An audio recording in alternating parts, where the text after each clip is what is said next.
আসসালামু আলাইকুম। প্রতিদিনের মতো আজকে একটি নতুন ভিডিও নিয়ে চলে আসলাম। আশা করি সবাই ভালো আছেন। আলহামদুলিল্লাহ আমরাও ভালো আছি। তো এই যে প্রতিদিনই হচ্ছে একই কাজ। এই সকালবেলা বৃষ্টি হয় আবার একটু পরে রোদ হয়। তা আজকে হচ্ছে প্যাম্পাসটা চেঞ্জ করে দিছি। প্যাম্পাস পরা ছিল রাতে সেটা খুলে দিছি। তাই একটু ছড়ে এখন প্যান্ট ছাড়া রাখছি। কারণ সারারাত যেহেতু প্যাম্পাস পরা ছিল ওর হচ্ছে নিচে স্যাঁতসেঁতে হয়েছিল।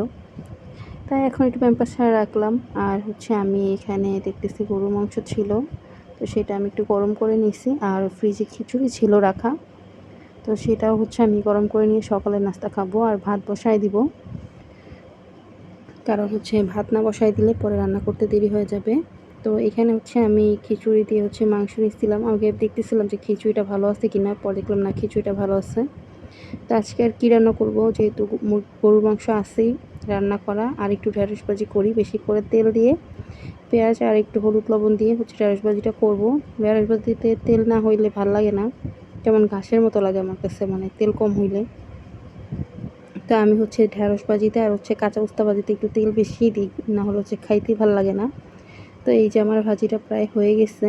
আর আজকে তো ঘরে তেমন কোনো কাজ নাই, রান্নার কোনো কাজ নাই, কিন্তু ঘরের অনেক কাজ আছে।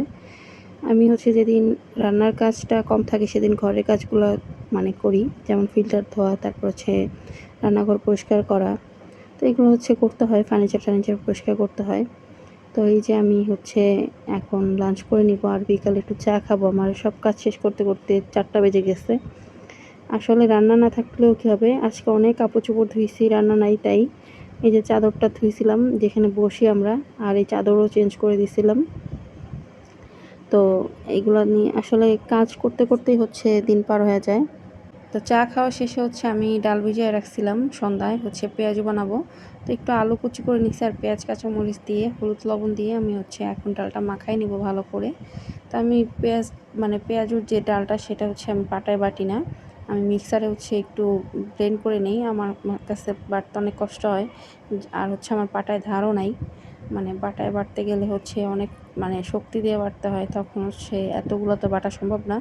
আমি একটু বেশি করেই হচ্ছে সব সময় করে রাখি। এরপরে যখন প্রয়োজন হয় নামায় ফ্রিজ থেকে জাস্ট পেঁয়াজু করি। তো এখানে হচ্ছে আমি তেল দিয়ে দিচ্ছি, আর এখন পেঁয়াজগুলো দিয়ে দিব। তো পেঁয়াজগুলো একটু বড় করেই দিচ্ছি। তো ইমু আসা অপেক্ষা ইমুর জন্য অপেক্ষা করতেছিলাম, পরেও আয়সা আবার বাহিরে গেছে। পরে আর কি আমি নিজে নিজে হচ্ছে পেঁয়াজু খাই নিলাম, আর বাকিগুলো হচ্ছে ইমুর জন্য ভেজে রেখে দিব। তো দেখলাম পেঁয়াজগুলো ভালোই হয়েছে, আর এইগুলো হচ্ছে একটু পড়ে গেছিলো, কারণ ইমু বাসা আসছিলো। দরজা খুলতে খুলতে দেখি এগুলা লাল হয়ে গেছে, চুলায় ছিল তখন। তো যাই হোক, তো এখন হচ্ছে এই যে পেঁয়াজু খেতে বসছি, সাথে আমার সাথে আনাসও আছে। তো আজকের মতো ভিডিওটা এই পর্যন্তই। সবাই ভালো থাকবেন। আল্লাহ হাফেজ।